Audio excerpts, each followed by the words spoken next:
This is my HK416 build. This is the HK416 from SHOTOYs. Currently, it's not on Amazon, but hopefully by the time this posts, they have that resolved and they have it back on Amazon. Amazon occasionally likes to take down products that they think look too real. But most of the time they can get them back up. So hopefully they will. Anyway, so this is the HK416. We're going to do some customizing to it. Going to mix it up a little bit with some colors. I wanted to go with gold, so we got a nice solid gold on all the factory pieces. It really takes that paint really nice and well, so that's good. And then I went with this kind of darker navy blue for some of the rails that are removable, right? And then I did paint one little grip, so we may end up going with that. We may go with something else because I'm incorporating black too, so that you can always go back to black stuff, just because that makes it, easy. Was going to leave this black as well. This is just the tip that goes in the end of the barrel, and that's what keeps us with our 14 millimeter counterclockwise there.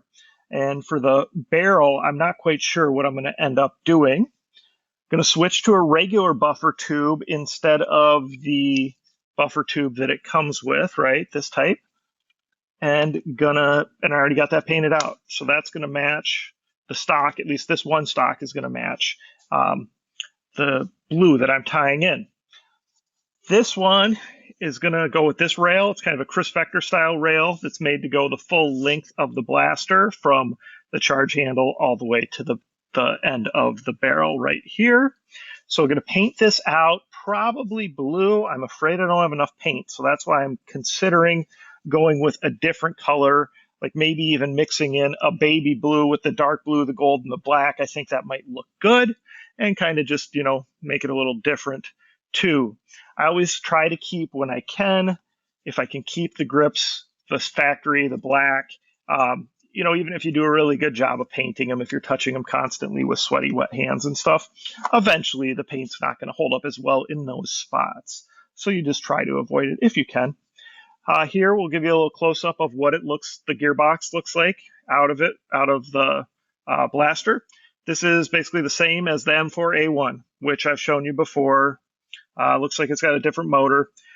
You can tell this is the little button that allows you to, when you pull the charging handle back, that's what runs power to the to the magazine so that you can prime the magazine.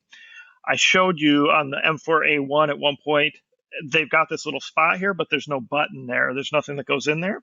So that's what I'm going to do on that M4A1, or I've already done it. I'm not sure what order I'm going to publish these in, but I was going to add that to the M4A1 that I'm currently customizing, because I should have a piece that would work like that from something that was broken that I can go ahead and wire in. And really all you got going in here is you got one wire is going into,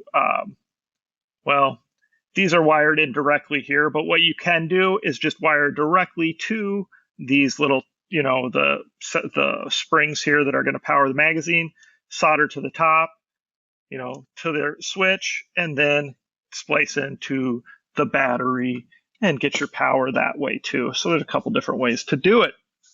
Okay, so the SHOTOY HK416 custom gold and blue full rail. So a lot of cosmetic stuff going on primarily here, just to make you a really cool looking blaster, kind of show you everything as I go, all the steps I take.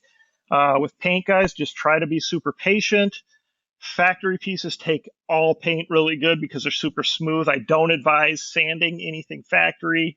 Just clean it nicely and then paint it. I wouldn't even bother with priming it. You can, depending what color you're going to do. I did prime since I went from black to gold, but you don't need to. You just would use more paint probably. 3D printed stuff does not take paint as well.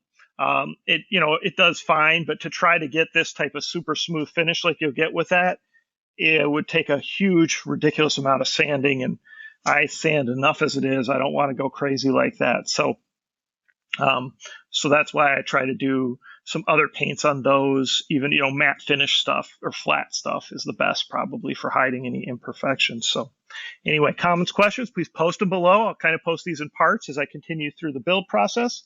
Let me know what you guys think. Of course, please like and subscribe. Share with your friends and participate in the giveaways. I appreciate all your support, and I like to give back, so that's why I do all these blaster giveaways. Thanks.